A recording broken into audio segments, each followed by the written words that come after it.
নিজের কাজের স্বাক্ষর রাখতে পারে।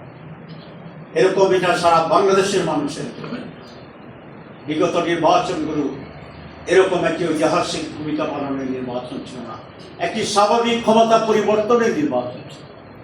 কিন্তু এইবার এটা স্বাভাবিক ক্ষমতা পরিবর্তনের নির্বাচন, এটা বাংলাদেশের অস্তিত্বের প্রশ্নের নীতি নির্ধারণের একটি নির্বাচন।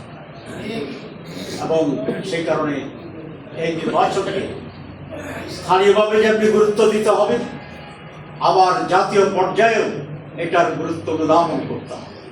সেই কারণে আমি আবেদন জানাবো আজকে আসুন আমরা আমাদের দেশের প্রতি যে কর্তব্য, আমাদের জাতির সত্তার যে বিকাশের যে কর্তব্য, আমাদের আগামী দিনের যে সন্তানরা আছে তারা কি মাথা উঁচু করে থাকবে, না সিকিম ভুটানের মতো একটি অঙ্গরাজ্যের অধিবাসী থাকবে, এই বিষয় সিদ্ধান্ত নেওয়ার দায়িত্ব।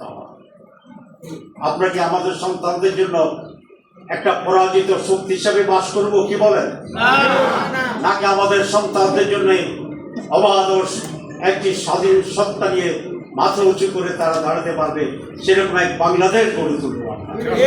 যদি সেটা করতে হয় তাহলে আজ এই নির্বাচনে শুধু 14 গ্রাম নয়, আমি সমগ্র দেশবাসীর কাছে আহ্বান জানাতে চাই যে আসুন আমরা ঐক্যবদ্ধ হয়ে স্বাধীনতার পক্ষে আর একবার আমাদের ব্যালট বিপ্লবের মাধ্যমে এটাকে নিশ্চিত করি।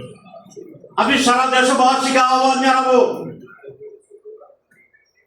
আসুন বেশিরভাগই যেন বাংলাদেশ আর কোনোদিন ফিরতে না পারে, সেই জন্য যে সংস্কারের যে হানা ঘটছে, আমরা হায়ের পক্ষে রায় দিয়ে এদেশের গণতন্ত্রকে আমরা পুনঃপ্রতিষ্ঠা করে স্থায়ী রূপ দেব ইনশাআল্লাহ। আমি যেহেতু নামাজের সময় আমাদের নেতৃবৃন্দ বক্তব্য দেওয়ার কথা ছিল, কিন্তু নামাজের সময়ের কারণে আমি তাদের বক্তব্য